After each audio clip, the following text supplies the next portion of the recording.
போன பாட்டுல பார்த்தமே மலையோட மலையா இருந்தானே அவன் பேரு தான் விருத்தாசுரன். அவனை பத்தி எடுத்து சொல்லிக்கிட்டு இருக்காரு நம்ம தீசி. அது மட்டும் இல்லாம நம்ம கிராமத்து ஆட்கள் அந்த பக்கமா வந்துகிட்டு இருக்கும்போது விருத்தாசுரனோட ராணுவம் அங்க இருந்திருக்கு. அந்த ராணுவ வீரர்கள், அந்த அரக்க வீரர்கள் பாக்குறதுக்கு எப்படி இருக்காங்க, என்ன மாதிரி ஆயுதங்கள் வச்சிருக்காங்க அப்படிங்கறத கிராம மக்கள் விளக்குனதுமே அதை வச்சு வந்திருக்கிற பட விருத்தாசுரனோட படம் தான் அப்படிங்கறத நம்ம தீசி புரிஞ்சுக்கிறாரு. ஏதோ ஒரு காலகட்டத்துல தேவேந்திரன் இந்த விருத்தாசுரனை வஞ்சித்து விட்டானா, அதுக்கு பழி வாங்கணும்னு சொல்லிதான் பயங்கரமான ஒரு ருத்ர தவம் இருந்து இப்ப வெளியில வர போறான். உடல் அளவுல மட்டும் இல்லாம அவனுக்கு ஏகப்பட்ட சக்திகள் இருக்கான். அவன் முழிச்சிட்டான், அவன் ஏதோ பண்ண போறான் அப்படிங்கறத விட அவன் முழிச்ச அந்த காலகட்டம் ரொம்ப முக்கியமானது. மகாசபை ஆலோசனை கூட்டம் கூட இந்த காலகட்டத்தில் அவன் முழிக்கிறான் அப்படின்னா ஏதோ ஒரு பிரச்சனை வரப்போது. எல்லாம் அல்ல நம்ம சிவன் நம்ம பக்கத்துல இருக்க, நாம் கவலை கொள்ள தேவையில்லை அப்படிங்கிறாரு நம்ம தீசி. கிராமத்து மக்களும் சரின்னு புரிஞ்சுக்கிறாங்க. நம்ம சிவனை நோக்கி கும்பிடுவோம், தியானத்துல இருந்தா கூட அவர் முழிப்பார், நமக்கு அருள் தருவார் அப்படின்னு சொல்லிட்டு எல்லா பேரும் சிவநாமத்தை ஜபிக்க ஆரம்பிக்கிறாங்க. அந்த பக்கம் பார்த்தா நம்ம சிவன் பயங்கரமான ஒரு தியானத்துல, ஆழ்ந்த தியானத்துல மூழ்கி இருக்காரு. ஆனா அவரை சுத்தி ஒரு பனி புயலே வீசுற மாதிரி தெரியுதுங்க. இந்த பனி புயல் இயற்கையான பனி புயல் மாதிரி தெரியல, கொஞ்சம் செயற்கையா தெரியுது. சிவன் இருக்கிற அந்த இடத்துலயே பனி புயல் வீசுற ரேஞ்சுக்கு, அதுவும் செயற்கையா வீசுற ரேஞ்சுக்கு பாத்துக்கங்களேன். அப்ப யாருக்கு இந்த லெவலுக்கு துணிச்சல் இருக்கும்? தியானத்துல இருக்கிற அவரோட தொண்டை கணக்குது, உதடு துடிக்குது. தியானத்துல அவரால் ஃபுல்லா கான்சன்ட்ரேட் பண்ண முடியல. அதே சமயம் இந்த பக்கம் அரண்மனையில பார்த்தா வெளியில பயங்கரமா ஒரு புயல் உருவாக போறதா அவங்களால புரிஞ்சுக்க முடியுது. ஏதோ ஒரு பெரிய ஆபத்து வரப்போகுது அப்படிங்கறத அவங்களும் புரிஞ்சுக்கிறாங்க. இதுவும் செயற்கையா இருக்குங்கிறதையும் புரிஞ்சுக்கிறாங்க. எனக்கு ஏதோ ஒரு பெரிய படையெடுப்பு வரப்போது, இது யாரோ அரக்கர்களோட செயலா தான் இருக்குன்னு தோணுது. நம் நாட்டோட பாதுகாப்பு எல்லாம் சிறப்பா இருக்கா, ராணுவத்தை எல்லாத்தையும் எல்லையில நிப்பாட்டிட்டீங்களா அப்படின்னு நம்ம சந்திரனை நோக்கி ராணி கேட்க, அதுக்கு நம்ம சந்திரன் இல்ல, இந்த பாதுகாப்பு பொறுப்பை அமைச்சருக்கு தான் மாமனார் தச்சன் கொடுத்தாரு அப்படின்னு சொல்ல, யோ என்னையா சொல்ற, ஞாபகம் இருக்கா, தச்சன் போகும்போது என்ன சொல்லிட்டு போனார் என் புருஷன், வசந்த விழா காலம் முடிகிற வரைக்கும் எல்லாத்துக்கும் நீதான் பொறுப்புன்னு சொல்லிட்டு போனார் இல்லையா, என்ன இப்படி சொல்லிக்கிட்டு இருக்க, உடனே அந்த மந்திரி எங்க ஏறுன்னு விசாரி அப்படின்னு சொன்னா, மந்திரி தச்சனோட சேர்ந்து வெளியில போனதா பார்த்ததா நம்ம சந்திரன் சொல்றாரு. ஐயோ, மந்திரி எப்படியாவது தேடி கண்டுபிடி, மந்திரி கிட்ட உடனே உத்தரவு கொடுங்க, என் பொண்ணு வேற வெளியில போயிருக்கா மாதங்கி கூட, அவளுக்கு என்னாச்சோ ஏதாச்சும் தெரியல, அரக்கர்களுக்கு இந்த நாட்டோட இளவரசி வெளியில போயிருக்கா அப்படின்னு தெரிஞ்சா, அதுவும் தச்சனோட பொண்ணு வெளியில இருக்கான்னு தெரிஞ்சா கண்டிப்பா ஆபத்து அதிகமா இருக்கும், உடனே ஒரு படை அனுப்புங்க, மாதங்கியையும் என் பொண்ணையும் உடனே கூட்டு வர சொல்லுங்க, இது என் உத்தரவு அப்படின்னு ராணி சொல்ல சந்திரன் அதை எக்ஸிக்யூட் பண்றதுக்காக கிளம்புறார். இவங்க பயந்த மாதிரியே அந்த பக்கம் காதல் வண்ணத்தை தேடி போய்கிட்டு இருக்காங்க இல்லையா, அப்படி போற வழியில பார்த்தா ஒரு பனி புயல் பயங்கரமா வீசுது. இருக்க யாரு இருக்கா அப்படிங்கிறது கூட தெரியாத ரேஞ்சுக்கு ஒரு பனி புயல் சுத்தி முத்தி இவங்க தேடி பார்த்துக்கிட்டு இருக்கும்போது, எந்த பக்கம் போறதுன்னு வழி தெரியாம முழிச்சுக்கிட்டு இருக்கும்போது, ஐயோ ஒரு பெரிய பிரச்சனை வரப்போறோம் அப்படின்னு பயப்படுறாங்க. அதே சமயம் இந்த பக்கத்துல தியானத்துல இருக்கிற நம்ம சிவனை கூப்பிட்டு ஏதோ தப்பு நடக்க போகுது, எங்களை காப்பாத்துங்க அப்படின்னு இவங்க பாட்டையே பாட ஆரம்பிக்கிறாங்க. அவங்களோட அந்த தியானத்தின் விளைவா அந்த பக்கம் நம்ம சிவனும் கண்ண முழிக்கிறார். அதுக்குள்ள இங்க காட்டுக்குள்ள மாதங்கியும் நம்ம சதி தேவியும் அந்த பனி புயலுக்கு மத்தியில பிரிஞ்சிடுறாங்க. ரெண்டு பேரும் எங்க இருக்காங்க அப்படிங்கறதே தெரியல. ஒருத்தரோட பேரை சொல்லிக்கிட்டு எங்க இருக்க அப்படின்னு கத்திக்கிட்டு இருக்காங்க. பயங்கரமான சத்தத்தோட அந்த புயல் வீசுறதுனால அவங்களோட சத்தமும் இன்னொருத்தவங்களுக்கு கேட்க மாட்டேங்குது. ரெண்டு பேரும் சுத்திக்கிட்டே திரிறாங்க. மாதங்கிக்கு எவ்வளவோ பயம், ஐயோ இந்த நாட்டோட இளவரசிக்கே ஏதாவது பிரச்சனை அப்படின்னா நம்மள என்ன பண்ணிடுவாங்களோன்னு ஒரு பயம். அதே சமயம் விருத்தாசுரன் காத்த வேகமா ஏவி விட்டு ஒரு பனிமலையே உருக்கி பனிய கீழே சரிக்கிறான். இதையெல்லாம் பார்த்துக்கிட்டு நம்ம சிவன் சும்மா இருப்பானா? எந்திரிக்கிற கோபம் கொப்பளிக்குது. இந்த பக்கம் வேற பிடிக்குதோ பிடிக்கலையோ ரெண்டாவது பட்சம், பட் ஆபத்துல இருக்கிற நம்ம சதி தேவிய காப்பாற்றக்கூடிய அந்த பொறுப்பும் அவருக்கு இருக்கு. அவங்க சாகட்டோன்னு சும்மா அவர் கிடையாது. இவர் மாதங்கியோ தேடி தேடி கத்தி தொண்டையில தண்ணி இல்லாத ரேஞ்சுக்கு அவங்க அப்படியே ஒரு மாதிரி ஆயிடுறாங்க. புயலோட வேகம் சதி தேவி இருக்கிற அந்த பக்கம் மட்டும் படுபயங்கரமா அதிகமா இருக்கு. எதுக்க பார்த்தா இவங்களை நோக்கி ஒரு பனி புயல் சூறாவளியே அப்படியே சுழண்டு வந்துகிட்டு இருக்கு. அதை பார்த்துட்டு இவங்க அப்படியே தெரிச்சு ஓடுவாங்க. அந்த சூறாவளியில இருந்து தப்பிச்சுட்டு போலாமே அப்படின்னு பார்த்தா இன்னொரு பக்கத்துல அவங்க ஓடிக்கிட்டு இருக்காங்கன்னா அந்த பக்கத்துல இவங்களை டார்கெட் பண்ணி இன்னொரு சூறாவளி வருது. என்னடா எந்த பக்கம் ஓடினாலும் நம்மள விரட்டி வருதுன்னு சொல்லிட்டு மறுபடியும் அவங்க பேக் அடிச்சு இந்த பக்கத்துல வந்தா அங்கிட்டும் ஒரு புயல் மழை வருது. இவங்க போற எல்லா பக்கத்திலயும் சூறாவளி சுழண்டு அடிக்க ஒரு கட்டத்துல இவங்களால நகரவே முடியாதுங்க. அந்த சுழல்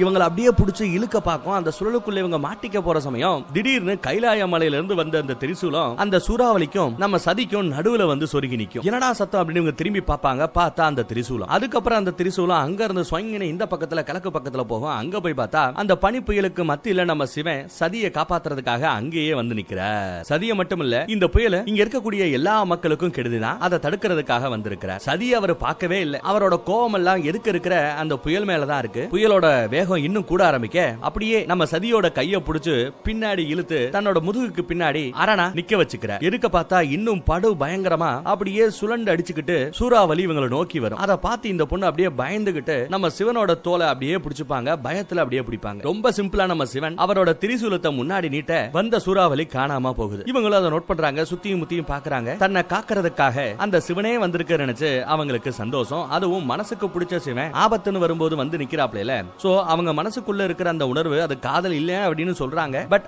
அதையும் தாண்டி அந்த உணர்வு இன்னும் பெருக்கெடுத்துக்கிட்டு அப்படியே கூட ஆரம்பிக்குது. அப்புறம் பார்த்தா ரைட் சைடுல வேற சதியை டார்கெட் பண்ணி இன்னொரு சூறாவளி சுழண்டு அடிச்சிட்டு வரும். சதிய தூக்க வரும். அப்போ சதிய புடிச்சு அப்படியே ஃப்ரண்ட்ல இவரு சுழட்டி விட்டு தன்னோட மடியில அப்படியே ஏந்தினாப்ல புடிச்சுப்பார். காத்து வர திசையை நோக்கி அந்த திரிசூலத்தை அப்படியே தூக்கி நிப்பாட்ட வந்த புயல் அந்த பக்கமும் காணாம போயிடும். தனித்தனியா வராம இந்த தடவை புயல் மொத்தமா சுழண்டு ஒரே அடியா இவங்களை தூக்குறதுக்கு வரும். அப்ப நம்ம சிவன் அப்பையும் சதிய பார்க்கல. தன்னோட கையெடுத்து சதியோட தோல் பட்டையில அப்படி பிடிப்பாருங்க. சும்மா இரும்பு பிடியா பிடிப்பாப்ல மனுஷன். புடிச்சு அப்படியே அவங்கள பின்னாடி நில்லு அப்படிங்கிற மாதிரி பின்னாடி சாத்துற, பின்னாடி தள்ளுற. இன்னும் படுபயங்கரமா வருது அந்த புயல். அந்த புயலுக்கு மத்தியிலேயே ஏகப்பட்ட அம்புகளும் அப்படியே ஒரு அம்பு மலைய பொழியும். நம்ம சிவனும் அவரோட கையை அப்படியே உயர்த்தி எதுக்க இருக்கிற அந்த கிரவுண்ட்ல மட்டும் புவி ஈர்ப்பு விசையை படுபயங்கரமா உயர்த்த ஈர்ப்பு விசை அதிகமாகி அந்த அம்புகள் அனைத்துமே அப்படியே தரையோட தரையா படுத்துக்குது. இதுக்கப்புறமும் நம்ம சதிதேவிக்கு இந்த புயலை பத்தி பயம் இல்ல. மாறுதலா யாரோட உடம்ப நம்ம தொட்டுக்கிட்டு இருக்கோம், யாரோட முதுக, யாரோட சோல்டரை நம்ம தொட்டுக்கிட்டு இருக்கோம் அப்படிங்கறத அவங்க உணர்றாங்க. அந்த பரிசம் அவங்களுக்கு பிடிச்சிருக்கு. அந்த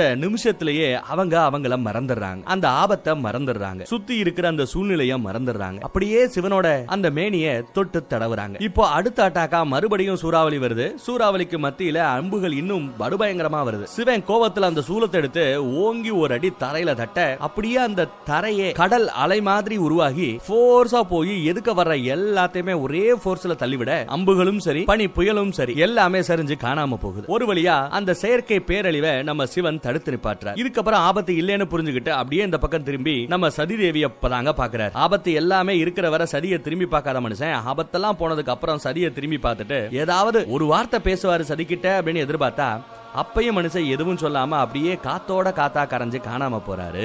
அவர் போனதுக்கு அப்புறம் அந்த பனிப்புயலும் அப்படியே கொஞ்சம் கொஞ்சமா விலக ஆரம்பிக்க மாதங்கி சதிய பாத்துறாங்க. ஓடி வந்து மாதங்கி உனக்கு ஒண்ணு இல்லையே, நல்லபடியா இருக்கல, எவ்வளவு பயந்துட்ட தெரியுமா அப்படின்னு அழுது கட்டி பிடிச்சுக்கிறாங்க. சதியும் இங்க நடந்த எவ்வளவோ விஷயங்கள், அதுவும் மாதங்கிக்கு ரொம்ப பிடித்தமான அந்த சிவனே வந்து சதியை காப்பாத்தின மேட்டரை சொல்லுவாங்க அப்படின்னு பார்த்தா சொல்லவே இல்லைங்க. இங்க நடந்த சம்பவத்தை யார்கிட்டையும் சொல்லாம மௌனமா மனசுக்குள்ளேயே அதை நினைச்சு இவங்க புன்னகை பூக்குறாங்க. அதே மாதிரி அந்த பக்கத்துல சிவனை நினைச்சு கும்பிட்டவங்களும் பரவாயில்ல, நம்ம வேண்டுதலுக்கு ஏத்த மாதிரி சிவனும் நம்ம எல்லாத்தையும் காப்பாத்திட்டாரு, பனி புயல அந்த சூறாவளியை நிப்பாட்டிட்டாரு அப்படின்னு அவங்களுக்கும் சந்தோஷம். அரண்மனையிலையும் எங்கடா நம்ம சதியை காணமே அப்படின்னு ரொம்ப ஆர்வமா வெயிட் பண்ணிக்கிட்டு இருந்தா சதி எந்த பிரச்சனையும் இல்லாம மாதங்கியோட அரண்மனைக்கு திரும்பி வரத பார்த்து அவங்களுக்கும் சந்தோஷம். அந்த ஆண்டவர் தான் உங்களை எந்த பிரச்சனை இல்லாம காப்பாத்தினாரு அப்படின்னு நம்ம ராணியே பேசுவாங்க. அப்படியே இந்த பக்கத்துல கைலாய மலையில சிவனேன்னு உட்கார்ந்துகிட்டு இருக்காரு நம்ம சிவன். தியானத்துல இருக்கிறார். ஆனா அவரால் அந்த தியானத்தை கொஞ்சம் திறன்பட செய்ய முடியல. ஏதோ ஒண்ணு அவரை டிஸ்டர்ப் பண்ணிக்கிட்டே இருக்கு. அது மேபி நம்ம சதியை பத்திய அந்த எண்ணங்களா கூட இருக்கலாம். அந்த பக்கம் சதி பாருங்களேன், புயல் மலையில சிக்கினதுனால அவங்கள நல்லா குளிப்பாட்டுறதுக்காக ஆட்கள் வராங்க. மேனில இருந்த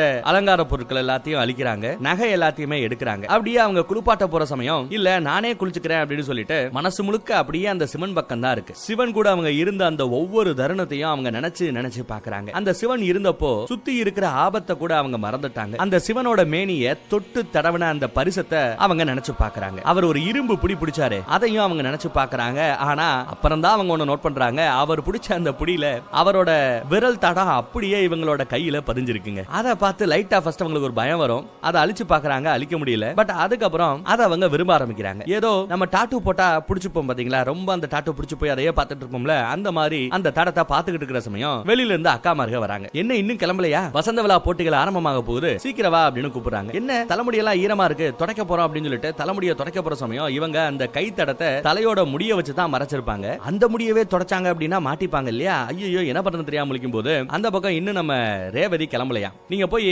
போட்டிக்கான வேலைகளை பாருங்க, நான் சீக்கிரம் கிளம்பி ரேவதியையும் கிளப்பி அவளை கூட்டிட்டு அங்க வந்து சேர்ந்துடுறேன் அப்படின்னு சொல்லி அவங்களை எப்படியோ அனுப்பிச்சிடுறாங்க. அதுக்கப்புறமும் அந்த தடத்தை தொட்டு பார்த்துட்டு மௌனமா அதை ரசிக்கிறாங்க, சிரிக்கிறாங்க. கைலாய மலையில பார்த்தா நம்ம நாரதர் வந்து நந்தி கிட்ட சொல்லிட்டு போயிருப்பார், இந்த மாதிரி அந்த சிவனே வந்தாரு சதிதேவியை காப்பாத்தினாரு அப்படின்னு அந்த மேட்டரை சொன்னதும் அவன் செம குஷி ஆயிடுறான். அது மட்டும் இல்லாம கைலாய மலையில நிறைய குகைகளையும் குடிசைகளையும் உருவாக்குறான். எதுக்கு இதெல்லாம் அப்படின்னு கேட்டா, ஆமா நம்ம சதிதேவி இங்க வந்தாங்கன்னா அவங்களுக்கு வேண்டிய வசதிகளை செஞ்சு கொடுக்கணும் இல்லையா, இந்த கைலாய மலையை அவங்களுக்கு ஏத்த மாதிரி நான் மாத்த போறேன், அவங்களுக்கு ஏத்த மாதிரி நான் உருவாக்கிக்கிட்டு இருக்கேன் அப்படின்னு நம்ம நந்தி தேவன் சொல்லிக்கிட்டு இருக்கான். ஆனா நம்ம நாரதர் ஒன்னு நினைவிருக்கட்டும், சதிதேவியை காப்பாத்துறதுக்காக மட்டும் நம்ம சிவன் அங்க வரல. எல்லா பேரும் வேண்டி கூப்பிட்டுக்கிட்டாங்க, அந்த இயற்கை பேரழிவுல இருந்து இல்ல அந்த செயற்கை பேரழிவுல இருந்து தங்களை காப்பாற்ற சொல்லி வேண்டிக்கிட்டாங்க. அதுக்காக நம்ம சிவன் அங்க வந்தார். இதை நம்ம காதல்னு எடுத்துக்க முடியாது. ஆனா சதிதேவியை ஏறெடுத்து கூட பார்க்காத அந்த மனுஷன் இந்த தடவை ஏறெடுத்து பார்த்தாரு இல்லையா, அதுவே நமக்கு ஒரு மகத்தான வெற்றி அப்படின்னு நினைக்கிறார். இந்த பக்கத்துல நம்ம தேவேந்திர தவத்துல மூழ்கி இருக்கிற நம்ம தட்சனை எழுப்புறதுக்காக வரார். மந்திரி இல்ல வேற வழியே இல்லைனா மட்டும்தான் என்ன தவத்துல இருந்து உசுப்பணும், அதுவரை என்ன டிஸ்டர்ப் பண்ண கூடாதுன்னு சொல்லிவிட்டு தட்ச மன்னர் இப்ப தவத்துல இருக்கிறார். இப்ப போய் அவரை உசுப்பணுமா அப்படின்னு நம்ம மந்திரி கேட்க, இல்ல ஆபத்து தலைய மீறி போயிடுச்சு, வெள்ளம் தலைய மீறி போய்கிட்டு இருக்கு, இப்பயும் தட்சனை உசுப்பலனா பிரச்சனை பெருசாயிடும், நான் அவரை உடனே உசுப்பியான்னு சொல்லிவிட்டு தவத்துல இருந்து கலைக்கிறாரு. தட்சனை அழைக்கிறாரு நம்ம தேவேந்திரர். ஒரு வழியா 1க்கு 10 தடவை கூப்பிட்டு உசுப்பி விட்டாப்ல. நான் எவ்வளவோ சொன்னேன், தவிர்க்க முடியாத காரணமா இருந்தா மட்டும்தான் என் தவத்தை கலைக்கணும்னு சொல்லி இருக்கிறேன். சோ இப்ப நீ என் தவத்தை முடிக்கிறதுக்குள்ள கலைச்சிருக்கிற அப்படின்னா அந்த லெவலுக்கு முக்கியமான காரணம் உங்ககிட்ட இருக்கணும்னு நான் நினைக்கிறேன். தேவேந்திரா சொல், எதற்காக தவத்திலிருந்து என்னை எழுப்பி விட்டாய் அப்படின்னு கேட்கிறார். முக்கியமான மேட்டருக்காக தான் உங்களை நான் எழுப்பினேன் அப்படின்னு சொல்றேன். அசுர குரு சுக்கிராச்சாரியார் மகாசபை கூட்டத்துக்கு, அந்த ஆலோசனை கூட்டத்துக்கு வர்றதுக்கு சம்மதம் தெரிவித்து விட்டார். சொல்ல போனா அந்த ஆலோசனை கூட்டத்துல கலந்துக்கிறதுக்காக கிளம்பியே விட்டார் அப்படின்னு சொல்றாப்ல தேவேந்திரர் பயத்தோட. இதுல ஆச்சரியப்படுறதுக்கு என்னையா இருக்கு? நான் இன்விடேஷன் கொடுத்து தானே அந்த இன்விடேஷனை ஏத்துக்கிட்டு தானே அந்த மனுஷன் வராரு. இதுல ஆச்சரியப்படுறதுக்கோ என் தவத்தை கலைக்கிறதுக்கோ என்ன மேட்டர் இருக்கு அப்படின்னு கேட்கிறார். இல்ல அதை நானும் புரிஞ்சுக்கிறேன், ஆனா நீங்க அழைப்பு விடுத்தது சுக்கிராச்சாரியாருக்கு மட்டும் தானே, சுக்கிராச்சாரியாரோட படைக்கு இல்லையே. ஏன்னா இப்போ அசுர குரு சுக்கிராச்சாரியார் தன்னோட ஒட்டுமொத்த படையோட ஆலோசனை கூட்டம் நடக்க போற இந்த இடத்துக்கு வந்துகிட்டு இருக்கிறதா சொல்லி பயத்துல பிளிரிக்கிட்டு இருக்காரு மனுஷன். இது ஒண்ணும் பெரிய விஷயம் இல்லப்பா, ஏற்கனவே நான் தான் உன்கிட்ட சொன்னேன், என்ன நடந்தாலும் சரி நான் இப்ப இருக்கிற இந்த தவத்துல வெற்றி பெற்றால் நம் பிரச்சனைகள் அனைத்திலுமே வெற்றி பெற்ற மாதிரி தான், எல்லாத்துக்கும் சேர்த்து தான் நான் இப்ப தவம் இருந்துகிட்டு இருக்கேன், ஏன் கவலைப்படுற, ஃப்ரீயா விடு அப்படிங்கிறாரு. நான் இந்த தவத்தை முடிக்கிற வரை நீ பொறுமையா இரு, நான் பாத்துக்கிறேன் அப்படின்னு சொல்லிட்டு மறுபடியும் தவத்துல மூழ்கி விட்டார். இந்த பக்கம் அரண்மனையில பார்த்தா நம்ம ரேவதி சதிதேவிக்கு நன்றி சொல்றாங்க. சந்திரனை இங்கேயே இருக்க வச்சது ஒரு சூப்பர் பிளான், என்னதான் அவர் என்ன கொஞ்சம் ஏறெடுத்து கூட பார்க்கலனாலும் ஏதோ அவர் இருக்கிற இடத்துல நாமளும் இருக்கமே அப்படிங்கறத நினைக்கும் போதே எனக்கு கொஞ்சம் சந்தோஷமா இருக்கு, எனக்கும் சில வாய்ப்புகள் கிடைக்கும் நான் எதிர்பார்த்துக்கிட்டு இருந்தேன், அங்க இருக்கிறத விட இங்க இருக்கும் போது எனக்கு கொஞ்சம் சந்தோஷமா தான் இருக்கு, அதுக்கெல்லாம் உனக்கு தான் நன்றி சொல்லணும்னு சொல்லிட்டு நம்ம சதிதேவி கிட்ட அவங்க பேசிக்கிட்டே இருக்க, ஆனா சதி ரேவதி சொன்ன எதையுமே கவனிக்காம அப்படியே அவங்க கனவுலகத்துல இருக்கிற மாதிரி தெரியுது, சிவனையே நினைச்சுக்கிட்டே இருக்காங்க. அதுக்கப்புறம் அக்காமார்கள் வந்து வாங்க கிளம்பலாம் அப்படின்னு சொல்லிட்டு ரேவதியை கூட்டு போறாங்க. நீங்க முன்னாடி போங்க நான் பின்னாடி வரேன்னு சொல்லிட்டு இவங்க அப்படியே கண்ணாடியை பாக்குறாங்க. கண்ணாடியில அவங்களோட முகம் தெரியல, மாறுதலா சிவனையே அவங்க நினைக்கிறாங்க. சிவன் இப்ப இவங்க கூட இல்ல, சுத்தி நிறைய பேர் இருந்தாங்க, ஆனா சுத்தி எத்தனை பேர் இருந்தாலும் அவங்க கிட்ட இருந்து இவங்க விலகி இருக்கிற மாதிரியும் பக்கத்திலேயே இல்லாத நம்ம சிவன் கூட அவங்க பக்கத்துல இருக்கிற மாதிரியும் உணர்றாங்க. இதுவரைக்கும் நம்ம சதியும் சிவனும் பாத்துக்கிட்ட எல்லாமே பாத்தீங்கன்னா கொஞ்சம் யதார்த்தமா நடந்தது, ஒரு விபத்து மாதிரி நடந்தது. ஆனா இதுக்கு அப்புறம் இவங்க பார்க்கணும்னு அவங்க ஆசைப்படுறாங்க, யார நம்ம சிவனை பார்க்கணும்னு ஆசைப்படுறாங்க. அது யதார்த்தமான ஒரு சந்திப்பா இல்லாம நான் விருப்பப்பட்டு உங்களை பாக்குற மாதிரியான ஒரு சந்திப்பா இருக்கணும், உங்களை நினைக்கும் போது என் மனசுக்குள்ள ஏதோ ஒரு சுக உணர்வை நான் உணர்றேன், அது தொடர்ந்து இருக்கணும் அப்படின்னு இவங்க நினைக்கிறாங்க. ஏதோ உங்களுக்காகவே நான் பிறந்த மாதிரி உணர்றதாவும் அவங்க மனசுக்குள்ளேயே பேசிக்கிறாங்க. முழுக்க முழுக்க காதல் வயப்பட்டு நம்ம சதி சிவமயமா இருக்கு. அப்படியே அந்த பக்கத்துல நம்ம கைலாய மலையை காமிச்சா, கைலாய மலையில அந்த சுடுகாட்டுக்கு மத்தியில பிணங்கள் எரியும் போது எல்லா பேரும் பயங்கரமா சந்தோஷத்தை கொண்டாடிக்கிட்டு இருக்காங்க. நடந்த அந்த பேராபத்தை நம்ம சிவன் தடுத்துட்டாரேங்கிற சந்தோஷமா, இல்ல இவங்க நார்மலாவே இந்த மாதிரி ஒரு களியாட்டத்துல தான் இருப்பாங்களா அப்படின்னு தெரியல. எல்லாத்தையும் திறந்ததுனால ஆனந்தமயத்துல இருக்காங்க. சொல்ல போனா நம்ம டிஸ்டர்பன்ஸுக்கு கூட இஷ்டத்துக்கு என்னத்தையோ சாப்பிட்டுக்கிட்டு ஆனந்த ஆட்டம் ஆடிக்கிட்டு இருக்காங்க. சிவனும் ஏதோ குடிக்கிறார். நாரதர் வந்து அங்க ஒரு வணக்கத்தை போட்டுட்டு சிவா அப்படின்னு கூப்பிட அவரும் கண்ணை முழிக்கிறார். நம்ம டிஸ்டர்பன்ஸ் நாரதருக்கு ஒரு வணக்கத்தை போட்டு வந்திருக்கீங்க, இந்தாங்க சிவனோட பிரசாதம் குடிங்க அப்படின்னு அவங்க குடிக்கிறதையே நம்ம நாரதருக்கும் கொடுக்குறாங்க. சிவனோட பிரசாதம் தான் குடிங்கிறாரு, ஆனா அவரு தயங்குறாரு. சிவனோட பிரசாதமா இருக்கட்டும் இருக்கட்டும், எந்த கடவுளோ பிரசாதமா இருந்தாலும் அதுக்கு மரியாதை கொடுக்கிறது இந்த நாரதரோட பழக்கம் அப்படின்னு சொல்லிவிட்டு எல்லாரும் அந்த பிரசாதத்தை குடிச்சுக்கிட்டு இருக்கும்போது, அது கல்லு நினைக்கிறேன், அதை குடிச்சுக்கிட்டு இருக்கும்போது நாரதர் கல்லெல்லாம் குடிக்க மாட்டாரு, சரக்கெல்லாம் அடிக்க கூடாது இல்லையோ, அதனால அவரு விரலை மட்டும் அப்படியே உள்ள விட்டு அதை பிரசாதமா எண்ணி அதை எடுத்து அவரோட தலையில அப்படியே தெளிச்சுக்கிறாரு. அந்த சமயத்துல நம்ம சிவனும் கண்ண முழிச்சு நாரதரை பாக்குறாரு. நம்ம நந்தியும் கொஞ்சம் முந்திக்கிட்டு, சிவா ஆண்டவா சதிதேவியை நீங்க காப்பாத்துறீங்கன்னு கேள்விப்பட்டேன், ரொம்ப சிறப்பான விஷயம், சந்தோஷங்கிற, அவங்களுக்கு ஆபத்துன்னு அந்த கணத்துல உங்களுக்கு தோணுன செகண்ட்லயே அங்க போய் அவங்களை காப்பாத்துனீங்களே, மனசுல அவங்கள பத்தி கொஞ்சம் விருப்பம் இல்லாமையா செஞ்சிருப்பீங்க, உங்க மனசுல எங்கேயோ கொஞ்சம் ஓரமா சதிதேவி இருக்காங்களோ அப்படின்னு எங்களுக்கு சந்தேகமா இருக்கு அப்படின்னு நம்ம நந்தி கொஞ்சம் பதட்டத்திலேயே பேசுற, கேள்வியை கூட கேட்கலாமா வேண்டாமான்னு தயக்கத்திலேயே கேட்கிற. அதை கேட்டு நம்ம நாரதர் சிரிக்க, சிவனும் சிரிக்கிற. நந்திக்கு இந்த மாதிரி டவுட் இருக்கு, நாரதா உனக்கு வேற ஏதாவது டவுட் இருக்கா, இதே டவுட் உனக்கு இருக்கணுமே அப்படின்னு கேட்கிறாரு. கேட்கணும்னா நேரடியா கேளு, எதுக்கு சுத்தி நந்தியை விட்டு கேட்கிற அப்படின்னு கேட்க, கேட்கலாம் கேட்கலாம், இதோ நானே கேட்கிறேன் அப்படின்னு நம்ம நாரதர் ஆரம்பிக்கிறார். ஆனாலும் தயக்கம், சுத்தி இவங்க வாட்டுக்கு களியாட்டம் ஆடிக்கிட்டு இருக்காங்களே அதெல்லாம் பார்த்து நிக்கிறதுக்கு அவர் கொஞ்சம் யோசிக்க, அதை புரிஞ்சுக்கிட்டு நம்ம சிவன், நாரதா இது சொர்க்கமோ வைகுண்டமோ கிடையாது, இது கைலாயம், மயான பூமி, இங்க இப்படித்தான் இருக்கும், என் பக்தர்களுக்கு மத்தியில நிக்கிறதுக்கு கூட உனக்கு தயக்கமா அப்படின்னு கேட்கிற. இங்க இருக்கிற என் பக்தர்களை பாத்தீங்களா, இவங்க எல்லாம் யாரு நினைக்கிறீங்க, பூ உலகத்துல வந்த பாசம் எல்லாமே இருந்தவங்க தான். ஆனா ஒரு கட்டத்துல சொந்த பந்தத்தால விரட்டப்பட்டவங்க, அடைக்கலம் தேடி இந்த கைலாயம் வந்தவங்க, அடைக்கலம் தேடி இந்த மயான பூமிக்கு வந்தவங்க. இவங்களுக்கு வேற இடம் இல்ல. ஆனா நீங்க நினைச்சுக்கிட்டு இருக்கீங்களே அந்த சதிதேவி, அவங்களுக்கு இந்த உலகத்துல யாருக்குமே கிடைக்காத அளவுக்கு பொன்னும் பொருளும் சொத்தும் அவ்வளவா கிடக்கு, அள்ளி கிடக்கு. தினம் தினம் செல்வத்திலேயே செழிப்பா கிடக்கிறவங்க, தங்க பஸ்பத்தை சாப்பிடுறவங்க, தங்கத்தால அவங்க இருக்கிற அந்த அரண்மனையவே ஜொலிக்க செய்யறவங்க. அப்பேற்பட்ட அந்த சதிதேவி இந்த மயான பூமியில வந்து வாழ முடியுமா? சொல் நாரதா சொல் அப்படின்னு கேக்குறாரு. நாரதர் எந்த பதிலும் சொல்ல முடியாம அப்படியே நிக்க அங்க சீனு கட்டாயி மறுபடியும் அரண்மனை பக்கம் வரும். அரண்மனையில வசந்த கால போட்டிகள் இன்னும் ஆரம்பமாக போகுது, நிறைய நடந்துகிட்டே இருக்கு. அதுல ஒரு முக்கியமான போட்டி இப்ப நடக்க போதா. அந்த போட்டிக்கு நிறைய பேர் கிளம்பி வந்துகிட்டு இருக்காங்க, ஒவ்வொரு ஆளா வந்துகிட்டு இருக்காங்க. சந்திரனும் ரோஹிணியும் ஆடை ஆபரணங்கள் எல்லாம் ஜொலிக்க ஜொலிக்க வந்துகிட்டு இருக்காங்க. ஒருவேளை போட்டியே அலங்கார போட்டியா தான் இருக்குமோ அப்படின்னு கூட நமக்கு யோசிக்க தோணுது. ஏன்னா அந்த அளவுக்கு போட்டி போட்டு எல்லாரும் அலங்காரம் பண்ணிட்டு வராங்க. அதுல ரோஹிணியை விட ரேவதியோட மேக்கப் இன்னும் அழகா இருக்கும், கொஞ்சம் பாருங்க அப்படின்னு சொல்ல ரேவதியும் அக்காமரலும் கிளம்பி அப்படியே வராங்க. ரேவதி எப்பவும் இல்லாம இன்னைக்கு கொஞ்சம் அழகு தூக்கலாவே இருக்காங்க. சந்திரா, இப்ப சொல்லு, உன்னோட 2 பொண்டாட்டிகள்ல யாரு ரொம்ப அழகு, ரேவதியா ரோஹிணியா? கொஞ்சம் நல்லா உத்து பார்த்துட்டு சொல்ல அப்படின்னு நம்ம மாதங்கி கேட்க, சந்திரன் இப்பதாங்க ரேவதியை கொஞ்சம் ஏற இறக்கமாவே பாக்குறாரு. அதுக்கப்புறம் ரோஹிணிய பாக்குறாரு. பார்த்துட்டு என்ன சொல்ல போறாரோ அப்படின்னு ஆர்வமா எல்லாரும் எதிர்பார்த்துக்கிட்டு இருக்க, அவர் எந்த பதிலும் சொல்லாமல் இருக்க, அதுல அக்காமார் உள்ள புகுந்து, ஆமா நம்ம சதி இன்னும் வரல, பூஜைக்கு நேரம் ஆயிடுச்சே, அவ எங்க அப்படின்னு பேசிக்கிட்டு இருக்கும் போது அந்த பக்கத்துல நம்ம சதிதேவி வராங்க. கொஞ்சம் வழக்கத்துக்கு மாறா உடம்பு முழுக்க வெள்ளை வெள்ளேர்னு முத்துக்களால் ஜொலிக்கிறாங்க. உடம்பு முழுக்க முத்து மாலையால செய்யப்பட்ட ஆபரணங்களையும் ஆடையையும் அணிந்து கொண்டு வந்து கொண்டிருக்கிறார். அதுவும் பெண்கள் புடைசூழ வந்து கொண்டிருக்கிறார். கையில் தீபம் ஏந்தி வந்து கொண்டிருக்கிறார். பார்ப்பதற்கே தேவதையை போல காட்சியளிக்கிறார். சதிதேவிய இந்த மாதிரி ஒரு கெட்டப்ல பார்த்தவங்க அம்மாவுக்கு என் பொண்ணு பெரிய பொண்ணு ஆயிட்டாங்கிறத இப்ப பார்த்தாதான் எனக்கு தோணுது, எனக்கு என்னமோ இவ கல்யாணத்துக்கு தயாரான மாதிரி தெரியுது, நல்ல வரன் பார்க்கணும் அப்படிங்கிற மாதிரி அவங்க அம்மா பேசிக்கிட்டு இருக்காங்க. கல்யாண பேச்சை எடுத்ததுமே நம்ம சதிதேவிக்கு சிவனோட ஞாபகமா இருக்க, அப்படியே மனசுக்குள்ளேயே அந்த கனவுலகத்துக்கு போய் சிவனையே நினைச்சுக்கிட்டு இருக்காங்க. இங்க பாரு, கல்யாண பேச்சை எடுத்ததுமே சதியோட முகத்துல சந்தோஷத்தை பாரு, இனி கல்யாணத்துக்கு சதி தடையேதும் சொல்ல மாட்டான்னு நினைக்கிறேன் இல்ல அப்படின்னு அக்கா மார்க பேசிக்கிட்டு இருக்க, மாதங்கிக்கு மட்டும்தான் பயம். அவ சிவனை நினைச்சு சிவனை கல்யாணம் பண்ணிக்க போறோங்கிற அந்த சந்தோஷத்துல முகம் ஃபுல்லா அப்படி ஜொலிக்குது. இது தெரிஞ்சா இந்த குடும்பம் என்னாகுமோ அப்படின்னு மாதங்கி பயப்படுறாங்க. அங்க அந்த அக்கா சொல்றாங்க,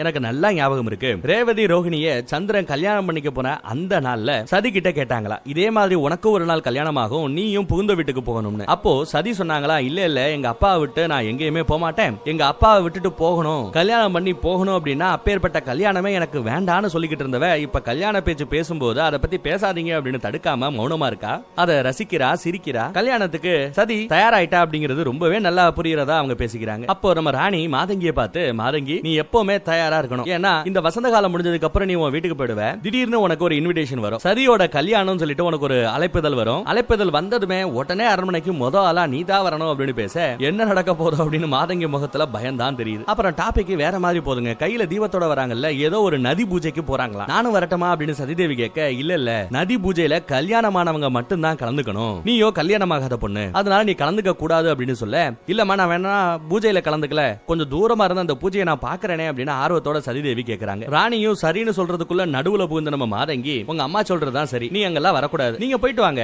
சதிக்கு கொஞ்சம் தனிமை இல்லாம நான் இங்க இருந்து சதியை பாத்துக்கிறேன் அப்படின்னு நம்ம மாதங்கி சொல்லிட்டு அவங்க எல்லாத்தையும் போக சொல்லிட்டு மாதங்கி அங்கேயே இருந்துக்கிறாங்க, சதி கூட இருந்துக்கிறாங்க. எல்லாரும் போனதுக்கு அப்புறம் சதி கிட்ட உன் நடவடிக்கை எதுவும் சரியா படல, எல்லாம் தப்பா போய்கிட்டு இருக்கு அப்படின்னு கோமா சொல்லிட்டு போயிடுறாங்க மாதங்கி. அந்த பக்கம் நம்ம தேவேந்திரருக்கு பயம், என்ன தவம் புரிஞ்சுக்கிட்டு இருக்காரு அந்த தட்சன், யார தவம் பண்ணி கூப்பிட போறாரு, அதுவும் மகாசபை கூட்டம் நடக்க போற இந்த டைம்லயா, லேட் ஆகிட்டு இருக்கே அப்படிங்கிற மாதிரி சோகத்திலே உட்கார்ந்து புலம்பிக்கிட்டு இருக்க, அப்போ நம்ம தட்சன் வர தவத்தில இருந்து வெளியில வந்துட்டார் போல மனுஷன். தவ நிலையில இருந்து தட்சன் வந்ததும் தேவேந்திரருக்கு சந்தோஷம், நம்ம தட்சனுக்கும் சந்தோஷம் தான், ஏன்னா தவ நல்லபடியா முடிஞ்சிருச்சான். தவத்தின் பலனா இவர் கேட்க வேண்டியதை கேட்டு வாங்கிக்கிட்டாரா, ஒரு தகப்பனா ஒரு பிரபஞ்ச அதிபதியா நான் வேண்ட வேண்டியதை வேண்டி விட்டேன் அப்படின்னு சொல்றாரு. என்ன கேட்டாரு, என்ன கிடைச்சதுன்னு தெரியல, பட் மனுஷன் முகத்துல அம்புட்டு சந்தோஷம். வாங்க ஆலோசனை கூட்டத்துக்கு போலாம் அப்படின்னு அவங்க கிளம்புறாங்க. இந்த பக்கம் மாதங்கி சும்மா பொலன்னு பேசியே நம்ம சதிதேவிய பொலக்குறாங்க. என்ன நினைச்சுக்கிட்டு இருக்க, இந்த மேட்டர்லாம் வெளியில தெரிஞ்சா எரிச்சிடுவாங்கடி, எத்தனை தடவை உங்ககிட்ட சொல்றதுன்னு அவங்களோட நம்ம சதிதேவியோட கையை பிடிச்சு அப்படியே குலுக்கும் போது துணி சரியா அப்படியே விலகி அவங்களோட கையில இருக்கிற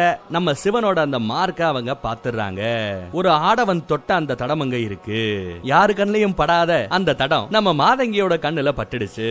எப்படி இருக்கும் மாதங்கிக்கு, அப்படியே முழிக்கிறா, அந்த சிவனோட தடம் தான் இது அப்படின்னு நம்ம சதி சொல்ல அவ ஆச்சரியத்துல மூழ்கி இருக்கிறா. அந்த பனி புயல் சூறாவளி வீசி அடிக்கும் போது அதுல இருந்து என்ன காப்பாத்துறதுக்காக அந்த சிவனே வந்தாரு, என்ன தொட்டு இழுத்து அரணா இருந்து என்ன காப்பாத்துனதும் அவர்தான். இது அவரோட தடம் தான். நீங்க சொன்னது உண்மைதான். அன்னைக்கு நீங்க சொல்லும் போது நான் ஏற்க மறுத்தேன். ஆனா இப்ப ஏத்துக்கிறேன். என் இதய துடிப்பு வழக்கத்துக்கு மாறா கொஞ்சம் அதிகமாவே துடிக்குது, வேணும்னா தொட்டு பாருங்களேன் அப்படின்னு மாதங்கியோட கையை எடுத்து தொட்டு பாக்குறாங்க. இதய துடிப்பு காதல் துடிப்பா இப்ப துடிக்குது. விசுக்குன்னு நம்ம மாதங்கி கையை எடுத்துக்கிறா. இப்பெல்லாம் அவரோட நினைப்பா தான் இருக்கேன். நின்னா நடந்தா படுத்தா எல்லாம் சிவமயமா எனக்கு படுறதா சொல்றாங்க. அதே மாதிரி நான் காதல் வயப்பட்டதை முத அறிந்தவர்கள் நீங்க தான். யாரை காதலிக்கிறேன் அப்படிங்கறதையும் உங்ககிட்ட தான் நான் முதல்ல சொல்றேன் அப்படின்னு சொல்றாங்க. இல்ல சதி, இது ரொம்பவே தப்பு. காதல் சம்பந்தமா உங்ககிட்ட நான் பேசின எல்லாத்தையும் தயவு செய்து மறந்துரு. அப்படிப்பட்ட எந்த விஷயங்களையுமே நான் பேசலன்னு நினைச்சுக்கோ அப்படின்னு சொல்லி அழுகுறாங்க பயத்துல. நீ தப்பு பண்றமா, தச்சனோட பொண்ணு பண்ணக்கூடாதுமா, வேண்டாமா அப்படின்னு கதறாங்க. அந்த சிவனை மறந்துட சொல்லி கெஞ்சுறாங்க. எனக்கு ஆபத்துன்னு வந்ததும் என்ன காப்பாத்த வந்த மனுஷன் அந்த சிவன். எனக்கு எங்க என்ன ஆபத்து வந்தாலும் ஆபத் வாண்டவனா என்ன காப்பாத்த